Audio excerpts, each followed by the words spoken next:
Voici 3 choses que tu vas apprendre à faire avec Notebook LM que tu ne connais pas encore. Allons-y. Alors, vous allez directement vous rendre sur Notebook LM, d'accord? Vous tapez ça exactement et puis vous allez arriver sur cette page-là. Vous allez vous connecter, ok? Vous cliquez simplement sur se connecter ou essayez ici et vous serez connecté. Alors là, moi, je suis déjà sur Notebook LM et voici un exemple de carte mentale que vous pouvez faire. Donc, du coup, vous pouvez faire les cartes mentales. Je vais essayer de réduire ça. On va carrément venir sur la page d'accueil. Voilà, là. Donc, dès que vous vous inscrivez et que vous arrivez sur votre compte, vous allez avoir une page comme ceci. D'accord? Si vous n'avez pas encore créé de carte, vous allez avoir une page comme ceci. Alors, si vous voulez créer une carte, vous allez cliquer simplement sur créer un notebook. OK? Vous allez cliquer sur créer un notebook. Et comme vous le voyez là, vous pouvez ici, dans cet onglet-là, poser la question de votre choix.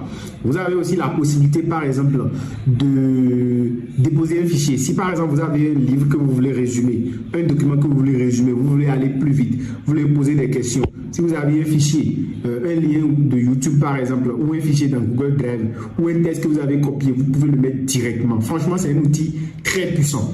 Donc, du coup, pour le coup, nous, on va poser une question. OK, on va partir d'une question. Donc là, vous mettez votre question et vous venez cliquer ici. Vous sélectionnez Deep Research. Vous mettez ça sur Deep Research. C'est un outil qui existe depuis un temps, mais qui devient de plus en plus utile, qui devient de plus en plus performant. Donc là, on met notre question.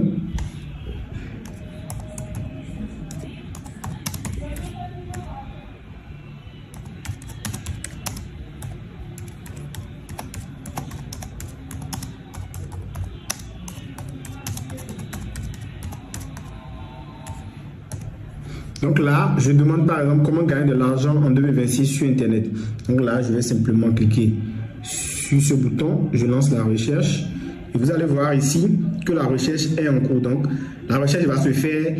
L'IA de Google, c'est-à-dire Notebook LM, va se comporter exactement comme Gemini ou bien les moteurs de recherche. Et ce qui est plus intéressant ici, c'est que ça va aller directement chercher tous les sites ou tous les articles de blog, en tout cas toutes les ressources qui parlent de ça, ça va les lister et tu as la possibilité vraiment d'avoir une vue beaucoup plus globale à partir de cet outil. Donc là, on va attendre la fin de la recherche.